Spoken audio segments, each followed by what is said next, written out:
તો નમસ્કાર દર્શક મિત્રો। તો દર્શક મિત્રો તમને ખબર છે કે સાહેબ જયરાજ આહિર એ મિત્રો ભાવનગરની સેન્ટ્રલ જેલની અંદર મિત્રો કેદ છે।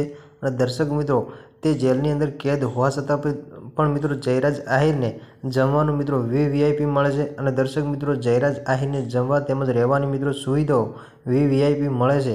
એ વાતને લઈ મિત્રો નવનીત બાલદિયાએ મિત્રો અત્યારે ઘણા બધા મિત્રો પ્રશ્નો કર્યા છે। અને દર્શક મિત્રો અત્યારે એ વાતને લઈ નવનીત બાલદિયાએ ડીજીપીને મિત્રો રજૂઆત કરી છે। તો દર્શક મિત્રો અત્યારે સોશિયલ મીડિયાની અંદર જયરાજ આહિરને લઈ ઘણા બધા વિડીયો વાયરલ થઈ રહ્યા છે।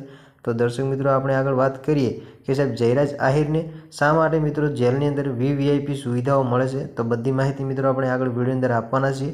તો દર્શક મિત્રો વિડીયોની અંદર અંત સુધી બન્યા રહેજો અને આપણે આ ચેનલ પર પહેલી વાર નવા આવશો તો દર્શક મિત્રો ચેનલ સબસ્ક્રાઈબ કરતા જજો, જેથી કરી આવનારા સમયની અંદર અનેકો વિડીયો મળતા રહે તમને સૌથી પહેલાં।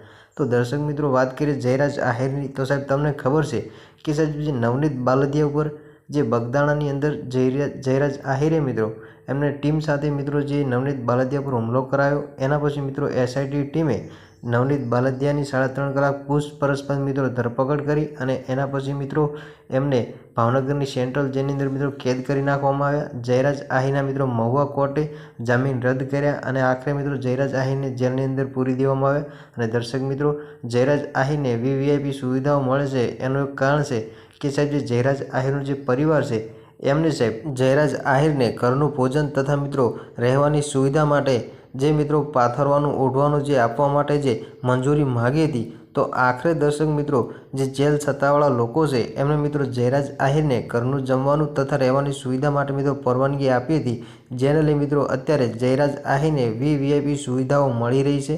જેને લઈ મિત્રો અત્યારે નવનીત બાલદિયા મિત્રો ચર્ચામાં આવી રહ્યા છે। અને દર્શક મિત્રો નવનીત બાલદિયા જણાવી રહ્યા છે કે શા માટે આજે જયરાજ આહિરને તમે વીવીઆઈપી સુવિધાઓ આપો છો, એને લઈ મિત્રો ડીજીપીને મિત્રો રજૂઆત કરી છે। તો દર્શક મિત્રો આગળ ડીજીપી શું નિર્ણય લે છે એની માહિતી મિત્રો આપણે આવતા વિડીયો અંદર આપશું। તો દર્શક મિત્રો આજના વિડીયો અંદર આટલી જ માહિતી, મળીશું આપણે ફરી એક નવા વિડીયો સાથે।